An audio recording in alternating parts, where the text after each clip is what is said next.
đây. Đừng để ngay cậu.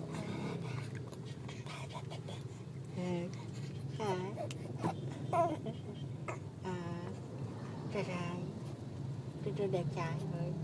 Đẹp trai ơi. Ba kéo mũi cho con đi ba, cho nó đẹp trai ba. Đẹp trai ơi. Đẹp trai ơi. Cái áo xuống là cái mũi nó lại quen nó mới hay. Chị.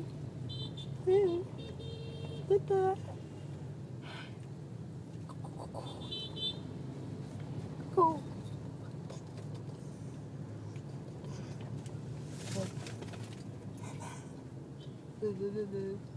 Cười đi.